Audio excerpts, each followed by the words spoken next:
I'm Jim, And I'm Garrett. and this is Jim Jim and and Garrett. Garrett at the movies. Welcome to our today's episode of Jim and Garrett in the movies. We will be reviewing the newest horror film out right now, and not The Nun, better than The Nun, Searching. And we'll also be talking about modern times, and finally the controversy surrounding the new Predator film, which we will be also reviewing next week as well. So, to start, let's talk about this film, Searching. This new film, Searching. It stars John Cho and Deborah Messing. It's a story of a father whose 16-year-old daughter goes missing mysteriously, and he and the detective in charge of the case, Deborah Messing's character, try to find uh, the missing girl. Now, I think I'm burying the lead because the most interesting, compelling thing about this film is how it's told. It is all told through screenshots, screen grabs. Everything is the screens of a computer or a video feed, and that's probably the thing that I found most interesting about this film. It was its inventiveness in its storytelling. And there are a couple moments in the second act that probably stretch that concept a little bit, but aside from that, I thought overall it worked. And before I go even further, Garrett, I'm going to turn it over to you. What did you think about this film? What did you think about the storytelling specifically? Well, first off, to all our viewers, all our reviews are spoiler free, so you don't have to worry about us accidentally telling you what the reveal is at the end. This is a mystery, and it is a very, very well told mystery. Yes. I have to say, this movie caught me almost completely off guard. I saw the trailer way back when, and it seemed to me to be another sort of hackneyed, twice told tale. Been there before, and none of these movies have ever been good. Why are they still trying it again? But I saw that it was getting positive reviews in advance, so that's why it didn't catch me totally off guard. But I still went in kind of skeptical, and I was just astounded how I think the movie basically made the right decisions pretty much every single step of the way. It had an incredibly challenging setup. How do you tell a whole story from the point of view of screen capture without missing key important plot points, without dropping pacing or thread, or just seeming grossly implausible. And this film managed to pull it off in an astounding way. And it had a fantastic sort of, fresh take on the traditional mystery story. In a traditional mystery movie, you have to pay very close attention if you're going to find out who the killer is or whatever. And you're usually looking for sort of details in the person's performance or something like that.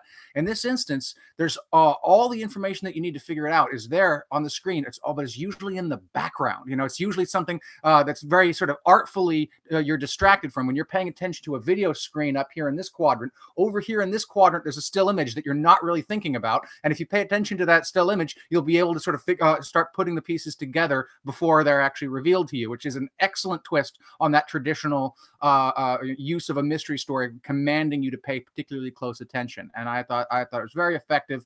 And I was very, very pleased with this film. I was compelled by the mystery aspect as well. That's sort of what you're highlighting there, and I thought the mystery was incredible. I thought it was really well drawn. I'm not going to give it away, of course. I had one character throughout pretty much most of the film as the guy, so to speak, and then at one point in the film, that character was removed from the suspect list. And by the time I figured out who the new guy could be, the film had already told me who the new guy could be. That is, I'm using that in a gender. I'm using the guy in a gender neutral sense in that case. sort of something I stole from the old Monk series, where they always say, she's the guy, he's the guy, whatever. So yeah, I had the person. Now, Garrett, you always talk about the intellectual battle between artist and audience. Like, if the artist can surprise you, then the film. Did you have the mystery? Did you have the guy? I had parts of it. Some things were just a little too, clearly there for the purposes of storytelling. And sure enough, they ended up being crucial components to the mystery. But I did not get the final reveal, the whole picture, as it were, until the film decided to show it to me. So in terms of the creative competition between me and the film won this one. Good, good. Yeah, it kind of beat me too. But yeah, so one other aspect that I really want to note about this movie, one of the things that I think is so exceptional about it, is that it is capable not only of giving a good mystery, but it's also capable of fostering a real emotional connection between both audience and the characters, and character to character. I thought that the fact that they were able to build these relationships through just text messages, sometimes even text messages that were not sent. And even there's a moment where one character changes the punctuation mark on a text message that he or she ends up not sending. I thought that, and how much that revealed about that character and the emotional dynamics between those characters, I thought that was incredible. I mean, that's truly inventive filmmaking. Let's shout out the director, Anish Shangante. I might have mispronounced that. If so, I'm really sorry. He is the director of this film, and a hell of a talent. And if I'm not mistaken, he used to direct commercials for Google before going into features, which obviously prepared him for handling the social media. And yeah, I mean, I've seen several of these techniques done before on social media. Short films that have been made. Usually for just 2-minute, 3-minute long films done for something quick and punchy. But I've never seen them done in a feature before. And again, I think it's worth contrasting this film with its far inferior, predecessors, films like Unfriended, for example, which I suppose, in fairness, I have not actually seen. So it's probably unfair for me to pick on that one in particular. But by all reports, by all reports, it fell into cliche and sort of rather obvious tropes. And this film, again, I thought was going to do the same, but actually managed to, in many ways, sort of transcend those sorts of cliches and just do a genuine service to the genre, both of mystery and of sort of modern social networking technology films. Yeah. And once we get into our modern times discussion, I find it interesting how technology is portrayed in this film. There's something interesting going on here that I'll look forward to talking to you about. But let's are we ready to wrap up? I want to make one more observation about the film, which may anticipate where you're going. But one of the things that again surprised me about this film is that it seemed to me to be unabashedly pro social media. Most films I've seen that deal with social media deal with it in a sort of very critical. This technology is scary. This technology is bad. It does bad things to us. Be afraid. Get away. Unplug. This film went in the exact opposite direction. Social media, in many ways, is the hero of this film. They portrayed some of the pitfalls and some of the concerns, some of the problems, like when the case sort of goes viral and goes public, and how the general public's reaction is less than savory in many ways. But in spite of that, it's rather obvious that if you take social media out of this situation, then you don't get the resolution that you get. It would be just a completely different story, and one that is both far less engaging, far more sort of standard. It's without social media, this story would not exist. And so I think, it's surprising to see a pro social media story in today's day and age. Yeah, I think that's true, but I also think that there are still some some warnings about social media's power and the degree to which our lives are totally online and totally totally for the observation. There's sort of a panopticon level of a panopticon level of observation that's displayed in here. I mean, the fact that the very fact that we are able to get to know so much about these people and their relationships through just screen grabs of social media and other, that unsettles me, and I think that that's not an accident. I think I think it makes sense that it unsettles you, but I don't think that's the film's intention at all. I think the film is quite deliberately saying, social media saves the day in this situation. Again, it's cognizant of the potential pitfalls. It's not ignoring them or pretending they don't exist. But at the end of the day, without social media, John Cho's character would have been shit out of luck. He would have nothing to do. 30 years ago, this movie is just the cops running things down, maybe the father trying to insert himself and failing in the case. But social media gives him the chance to be a part of the investigation in a way that every father whose child goes missing, and mother too, of course, whose child goes missing, wishes they could. And so it's kind of an empowerment fantasy in many ways. Yeah, I think John Cho's the hero of this film. I think John Cho's character, rather, is the hero of this film. It's because of his tenacity and because of his resourcefulness that whatever happens at the end happens. Yeah, so I don't know. I think I might be a little bit disagreeing with you on that one, but I certainly see your point. I mean, and I think you're certainly right that 20, 30 years ago, pre-social media, this is not a story that exists. In multiple ways. So yeah, okay. We'll talk about technology a little bit more when we get into modern times. What would you give this film out of a 5-star scale? On a 5-star scale, I'd give this a 4.5. I think that given the premise, given the setup, it's executed about as well as it possibly could. The only thing that holds it back is the setup is a little bit of a contrivance. It's the sort of thing which exists in large part because they want to tell a particular story. And usually that's enough to sort of just gainsay most projects of this variety. But this, as mentioned several times now, this one manages to transcend that own limitation and become something that's superior than it has any right to be. Sure.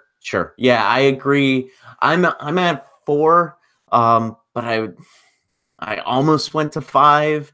I almost went to 4.5. I'm right along the lines of yours. I thought there were a few moments in the second act where it had sort of a second act lull, like it was building up for its finale. And that there was a little bit of wasted time there, but I'm splitting hairs. This is a really strong film. I recommend it for everybody. I hope people go see it in the theater so we get more, so this movie makes $1 billion and then we can get more inventive, interesting, risky, and creative filmmaking. So, all right. So we'll move on to our movie club. Movie club is this is the first pseudo silent film that we've talked about. 1936's Modern Times, written and directed and starring Charlie Chaplin. Now, this isn't actually a silent film in the silent film tradition. There are some elements of dialogue. There are some elements there are sound effects. There's score that is set for this film. That's not always the case in many strictly silent films. But this is most famous for the scene in which Charlie Chaplin actually goes through one of the machines, and it becomes sort of the screen grab that most people remember from this film. I almost tweeted out that moment in our pre-podcast tweet.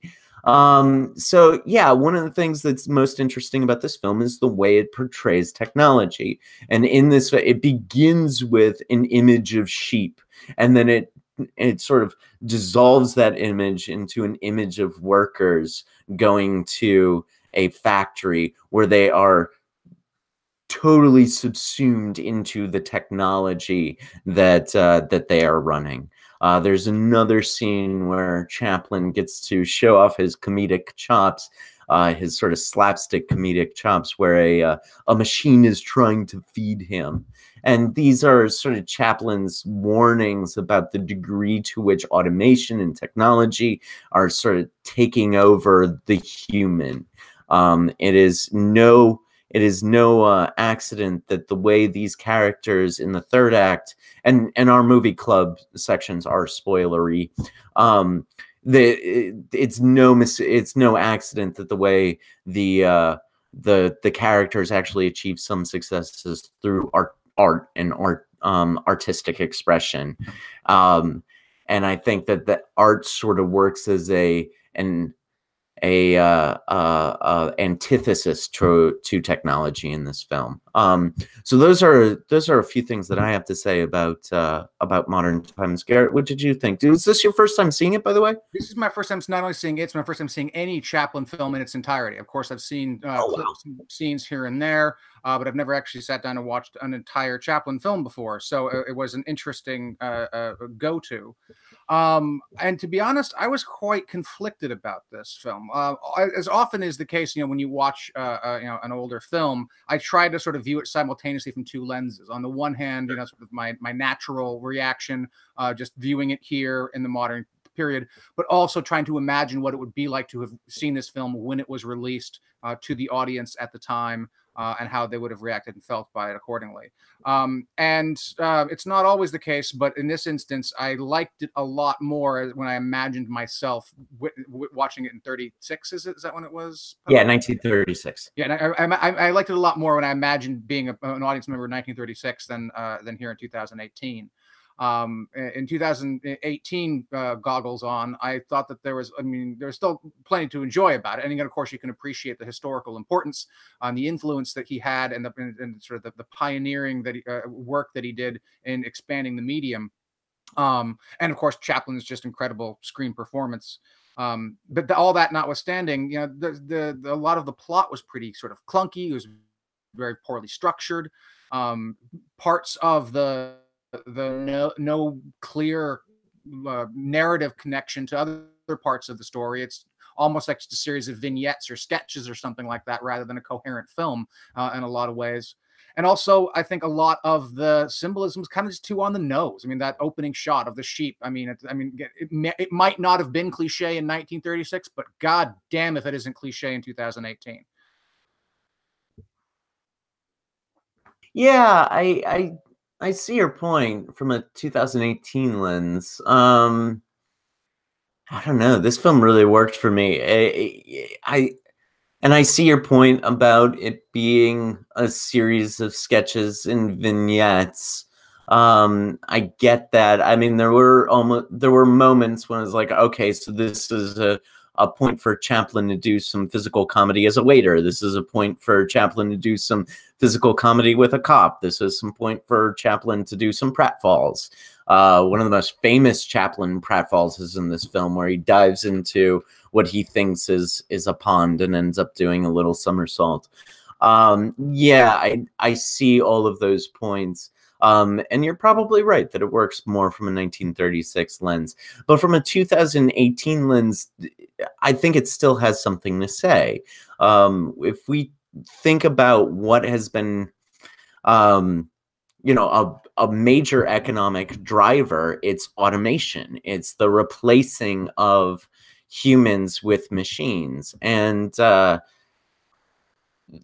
I think Chaplin and myself, I have some ambivalence about that. I'm not necessarily totally anti-automation, anti-technology. Certainly there are things that computers and machines can do a lot better than humans can. But what do we lose with each step with each technological advance? What do we lose when we put our entire lives on social media? What do we lose when we're replacing all humans with machines? I think those are questions that need to be asked. even if the ultimate decision after we ask them is to go forward anyway. I certainly agree the questions should be asked. They are important, but I think actually this film isn't just asking questions. It's pretty clearly giving answers. And I think in multiple ways it's giving, I mean, I'm not sure I'd call them the wrong answers, but to me, answers that don't sit well with me. I mean, take for starters, I mean, and not for nothing that Chaplin got in trouble for suspected communist sympathies. This film is just, it's pretty clearly Marxist up the wazoo. It's all about, alienated labor and so forth, and how, technology through capitalism turns people into cogs in the machine and so forth. Quite literally in the imagery of the film, right? Yeah, and so I mean, again, I'm not suggesting that that films that are pro-communist are necessarily inherently bad or anything like that, but it doesn't surprise me in the least that he got in trouble over that. Right. You can criticize the Red Scare and so forth, but oftentimes they did railroad completely innocent people who had no communist sympathies at all. And in this instance, it's pretty clear to me that Chaplin's film, if not Chaplin himself, did have some communist sympathies, so they weren't wrong about that.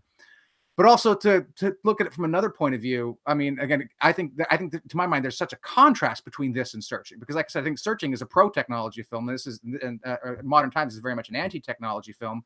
And I think you tried to sort of frame it in terms of automation and the effect that automation has on us. But I think the actual effect automation has on us is having us today is the precise opposite of what it was happening in 1936. The concern in modern times is that human beings are being turned into machines. The concern today is, for automation isn't that people are being turned into machines. It's that they're being replaced by machines. So, in modern times, he has this terrible job, which is just dehumanizing him. Today, he doesn't have to do that job anymore. That's a good thing. The machines have taken it over, and now he can go off and do his art that's more redemptive. So, I mean, from a 2018 point of view, it sort of seems like we've come out the other side, and now we're all the better for it. Well, I mean, to go back to a Marxist argument about that is what happens to the people after we get rid of them all. Well, maybe they can go to a more redemptive artistic task, or maybe they're just fucking unemployed.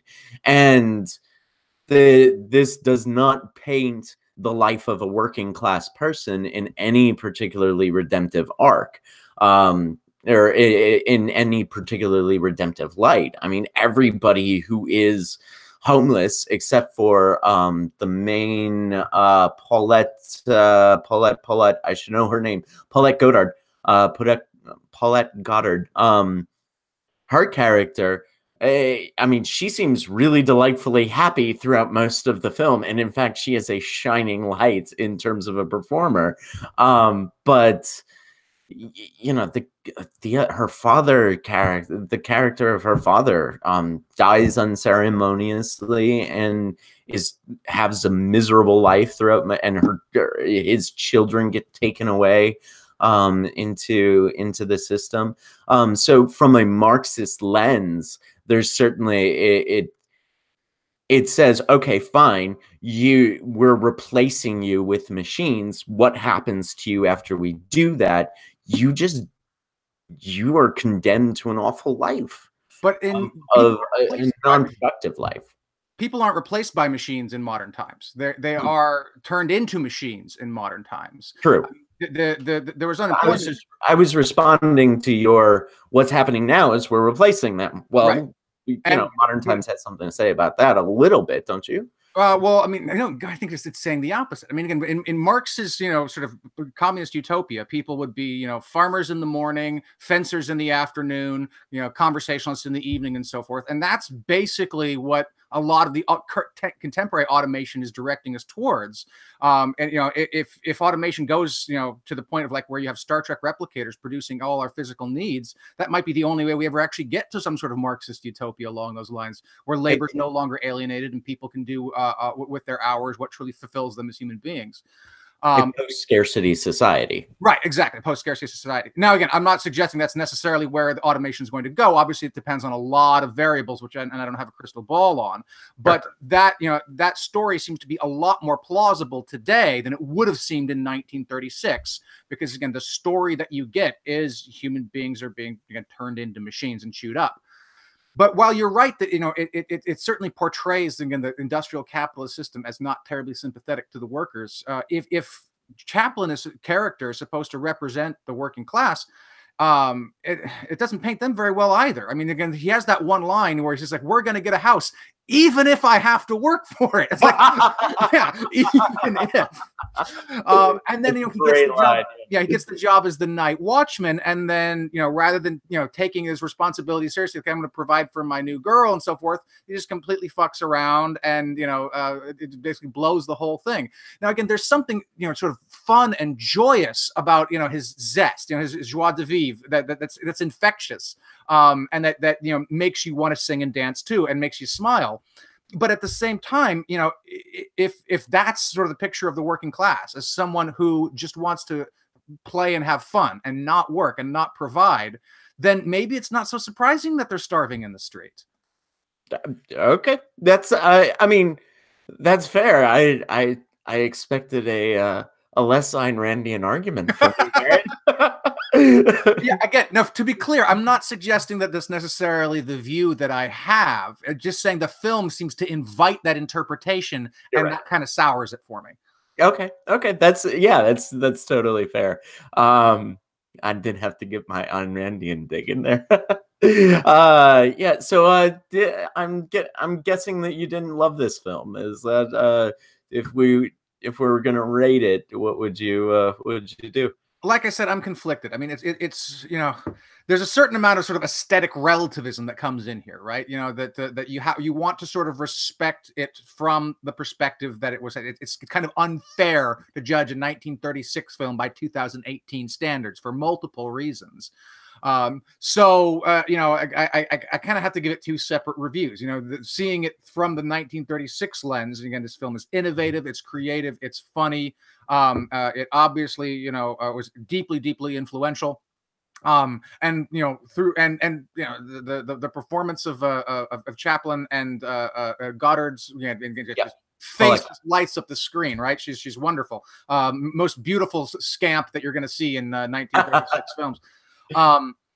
So again, through that lens, this film is rightfully and deservedly a classic. But with an extra 80 years of film history and then technological history and philosophical development and so forth, I'm not so sure that it stands up on its own merits. Sure. So divided. I'd say for me 4 stars from 36, 2 stars from 2018. Okay. All right. Yeah, I mean, I'm still at 4 stars. This is my third favorite Chaplin film. Limelight is so good, and so is The Great Dictator. Those always jump back and forth. So this is, I like The Kid too, but I probably put this above The Kid. I really enjoy this film. I mean, I think you talked about his night in the department store, and he does that sort of roller skate figure 8 thing in the department store, and I can't imagine, like, if that were done today, then there would be CGI and all kinds of things. Jackie Chan, I think, is the clear inheritor to Chaplin's legacy these days. He's the only person I know of that's actually maybe Tom Cruise in the most recent Mission Impossible, because he's doing all his own stunts now too. Oh, that's true. Yeah. But that definitely, I think Jackie Chan owes serious debts to Chaplin. Mm-hmm. Yeah. And Chaplin and Chaplin Keaton were the two great silent film stars, and others as well. Of course, I'm leaving out. I'm of course leaving out Paulette Goddard, who was a fantastic silent film actress, and Lillian Gish. The female silent film stars as well. They deserve a a mark in this, but I think Chaplin and Keaton always get this comparison, and it's mainly because Chaplin was so expressive with his face, and Keaton had that comic deadpan that worked so well. So anyway, we'll get off on silent film comedy, and yeah, for me, this is 4-star film. Even in 2018, I see your point though. It's, I don't know, you might be arguing me down to a 3.5, but yeah, I still love this. So all right, we will now there's no segue into this. There's no segue into our news item today. We are talking about the Predator controversy. So this, I copied a whole bunch of reports from various news outlets, and I want to give as much of the complete story as I can without just reading the newspaper to our listeners. So this, it's a relatively complicated tale, and we'll start at the beginning. Not long, I think about a month ago, less than a month ago, and Predator's opening wide next week. So this is really cutting it close. Olivia Munn learned that actor Steve Wilder Striegel is a registered sex offender. Via Variety, Munn said, when I called, Fox was silent for 2 days. Then, I'm not saying they weren't working on it behind the scenes, Munn says of Fox. I just didn't hear anything about it, but I'm happy that they did, obviously, because I'm proud of the work we did in this movie. We all worked really, really hard, and I wouldn't be able to morally stand behind this movie with this guy in there. Fox deleted the scene. It's just apparently it's 3 pages. It's a 3-page scene between Olivia Munn and Striegel's character, where Striegel's character is hitting on Olivia Munn's character. She added, this is via Variety, when you have somebody on a big screen, no matter how small, we've all done little parts in movies, that little grain of fame is just enough to reach out and influence somebody who is impressionable.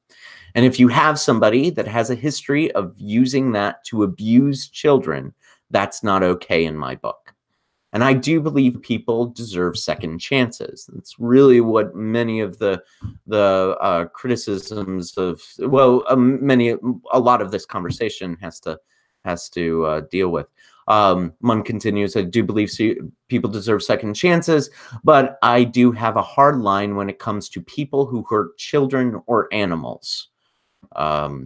We'll talk about that in a second. You deserve to go make money, but not alongside me in a film. You can go work in a lot of other places, or like make an Etsy store or something. So, what does Shane Black say? Via the LA Times, Shane Black, or rather a Fox spokesperson, Fox, let's talk about the studio first, and then we'll get to Shane Black. Our studio was not aware of Mr. Striegel's background when he was hired. We were not aware of his background during the casting process due to legal limitations that impede studios from running background checks on actors. They then responded by deleting the scene. Shane Black, I personally chose to help a friend. I can understand others might disapprove, as his conviction was on a sensitive charge and not to be taken lightly.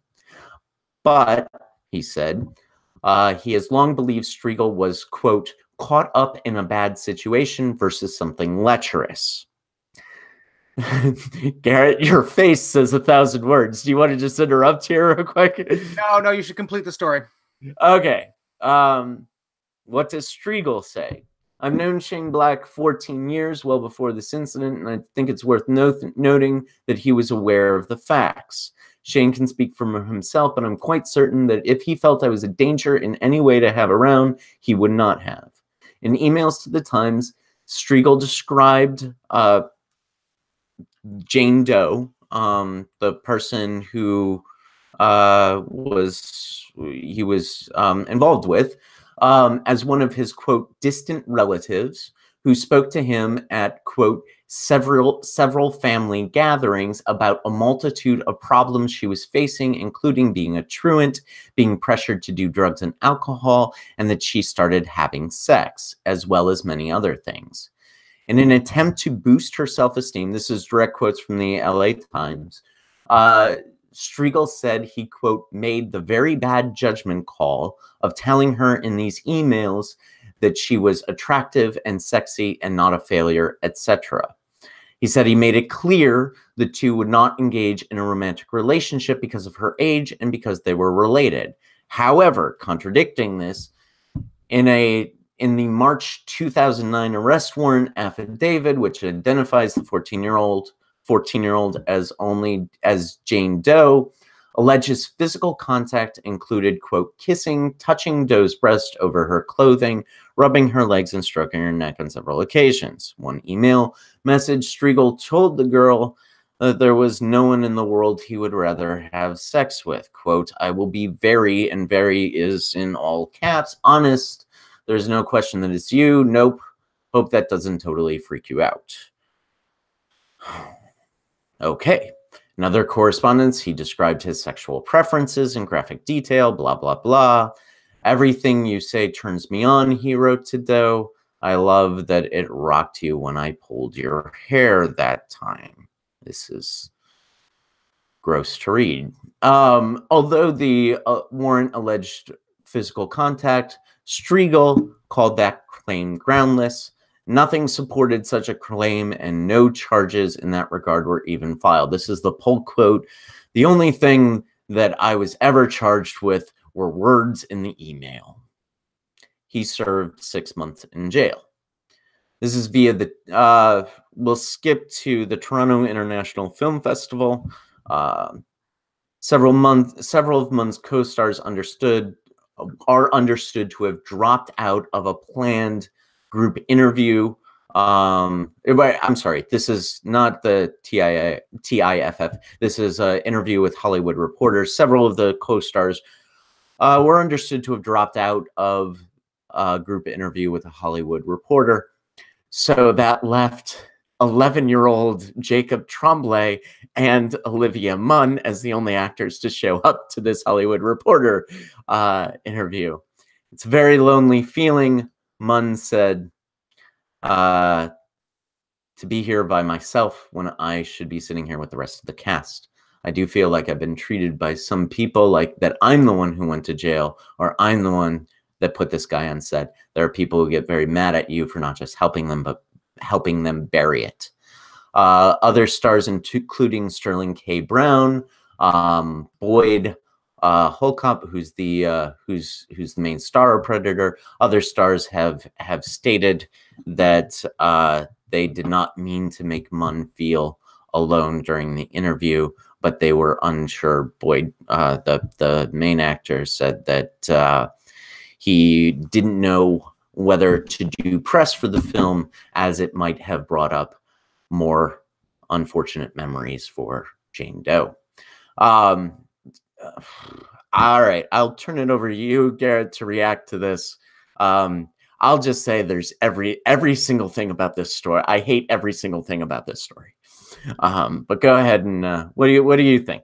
I kind of feel like I need a shower after reading some of those details. I'd heard a lot about the story, but I hadn't heard those specifics. And you know, always, of course, you know, there's a part of you that just hopes it's overblown, that nothing really happened, that's taken out of context. You know, but of course, that's very rarely how it actually plays out. These things almost always are precisely what they seem to be, and it's or worse, really, or worse, yeah, or worse. And it's revolting, and you know, it makes you ashamed to be a human being.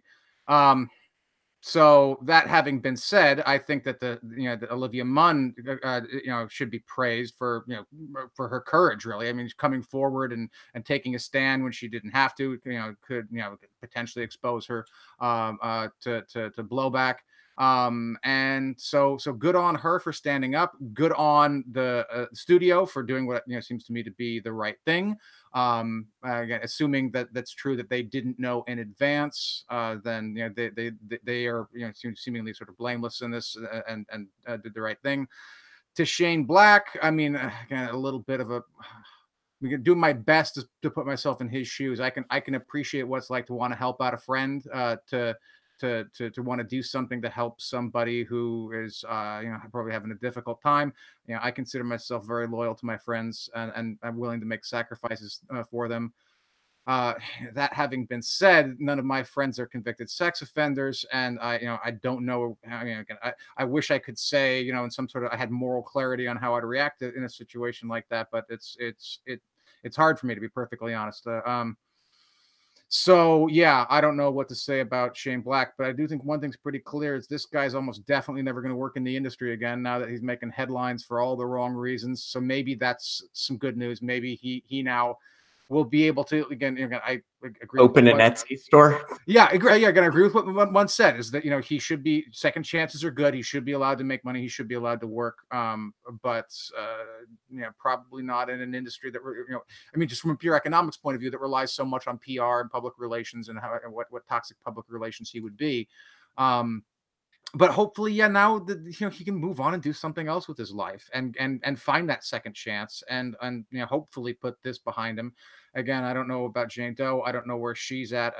I'd hesitate to speculate, but one hopes that she's come to terms with it and at peace with it. But who the hell knows? Who the hell knows how to recover from something like that? That's not the worst thing in the world that can happen to a 14-year-old girl, but I gotta imagine it's a real challenge. Pretty damn close. Yeah. Look, we don't know her, we don't know the situation, we don't know all that. Based upon what we read in the media, what we read in the LA Times, it sounds like she was a person in need of a friend, and this guy kind of took advantage of that. Not kind of, took advantage of that. So yeah. I think it's worth noting, not for nothing, as you and Aaron Sorkin like to say, but he was in both The Nice Guys and Iron Man 3. Shane Black. This is not the first time that Shane Black has given this man an opportunity. I think a lot of it is Sterling K. Brown's statement and Olivia Munn's statement. Both sort of highlighted the fact that giving second chances, fine, but we weren't informed to make the choice that we were giving second chances to this person.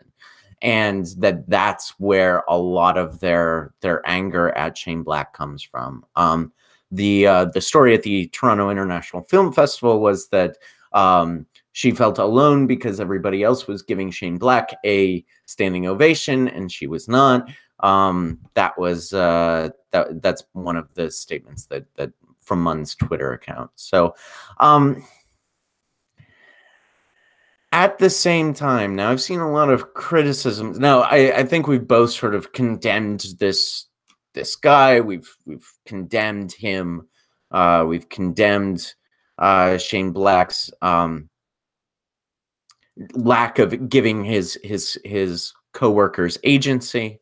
I've seen comparisons to Robert Downey Jr.'s career, where he had some really unfortunate issues with drug addiction, and he was in jail, and so there were a lot of criticisms there. There's a lot of parallels being drawn, especially since Robert Downey Jr.'s sort of first major film after his troubles was Kiss Kiss Bang Bang, another Shane Black film. And so there's comparisons there. What I haven't seen in a lot of the coverage is comparisons between this and the James Gunn situation. Now, James Gunn, from what we know, never had any interactions with any inappropriate interactions with anybody under an age of consent. And whereas this Striegel has, how does this fit in that spectrum, do you think? Where is this? Is there a line and James Gunn is just on the redemptive side of the line, or is, where is that line? And yeah, so I kind of want to pose that question to you as well. when we previously discussed the James Gunn situation, I think we both noted that neither of us have been victims of sexual assault, and so are not going to be, sensitive in the way that someone who has been such a victim might be to the kinds of bad jokes that Gunn made, and not wanting to disenfranchise those people from that particular perspective or say that it's wrong in any way, but speaking solely for myself, for one person in my admittedly limited experience here, I see there's just no parallel at all between what James Gunn did and what Striegel did. It's if you want to have a broader conversation, I think then it makes sense to talk about, the value of second chances, the value of forgiveness, and indeed a sort of, there but for the grace of God go I sort of thing. Everyone at some point in their life is going to do something bad, hopefully not as bad as molesting a 14-year-old girl. But we do have to recognize that human beings are fallible, and we make mistakes, we break down, we do things. Sometimes we do terrible things, and oftentimes the people who don't do terrible things, it's not because they're better people necessarily. It's just because the situation never arises, or they luck out or something like that. And if the chips had fallen in a slightly different way, they may have made a terrible decision. And I think that those broad moral existential questions are ones that I'm absolutely fascinated about having. I'm a moral philosopher. It's what I do for a living. And having that conversation is worth having. But at the same time, I don't want to distract from the immediate case of this was an adult man in full possession of his faculties that sexually assaulted a young girl who is a clear, identifiable victim. And Right. the abstract moral philosophizing is something that we can save, I think, for another day. For now, today, I think the important thing to hold on to for this case is that a terrible thing happened, and some people, like Olivia Munn in the studio, stood up and did the right thing. And that's praiseworthy. And that's some perverse silver lining out of an otherwise ugly, horrible situation. Sure. I do want to, since you're both a moral philosopher and a animal rights activist and a vegan, I wanted to draw your attention to this part of the quote that I read. And I do believe people deserve second chances, but I do have a hard line when it comes to people who hurt children and animals. I was I admire Olivia Munn's sort of moral line there, as animals are one of the lines. But at the same time, I hope that everybody who worked on Predator was a vegan. Yeah, no, there's sort of this draws me to one of the things that fascinates me. I think it's ahistorical to believe that we are putting up with a thing now that in the future people will look back at us and say, how could they possibly have done that? And I think animals in factory farming, and I know you share this point of view, animals in factory farming are one of those things. People 20, 30, 40 years from now are going to look back on 2018 and say, they did what to animals? And, again, not to get drawn into the abstract academic argument about moral relativism, but it's worth mentioning that most human civilizations throughout most of history, adults having sex with 14-year-olds is pretty kosher. Adults having sex with their own relatives wasn't particularly frowned upon. This is a relatively modern moral development, and I think it's a modern development in the right direction. Right. But again, to echo the point, we only look back on it historically with the historical modern perspective and recognize that was a pretty terrible thing that people had been doing without realizing it. And I believe and I hope that we will think the same thing about factory farming and many of the other ways in which we treat animals going forward. Yeah, it's an interesting sort of moral line that she's drawing, and a real sort of a code that that is difficult to live up to in 2018. Yeah, I mean, I wouldn't want to, again, if I ever had the chance to have a conversation with her. The animals part of that, but let me clarify. The animals part of that is the difficult part to live up to in 2018. Just the animals part. Yeah, I mean, if I ever were to have a conversation with Mun about this topic, which obviously not going to happen, but if I were, I mean, I wouldn't want to be like a gotcha or put her on the spot or anything. But I'm curious. I don't know what her views are. I don't know if she's a vegetarian or a vegan.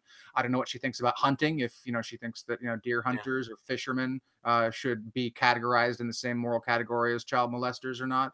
I mean, if she does, that's fine, and if she doesn't, that's fine too. But again, I'm curious if she's thinking anyone who hurts animals in any capacity, or if she's thinking more like people who torture animals for the sheer joy of it or something like that in a sadistic way, which I sort of suspect might be what she's thinking, but who knows? Yeah, who knows? I mean, I didn't scroll back far enough in her Twitter feed to see the PETA retweet if there is one. So, but yeah, all right. So now let's all go take a shower. Yeah. And this is a thing that directly affected the film, and so I think it was. You won't also... be seeing the Predator in Predator. Yeah, that's another.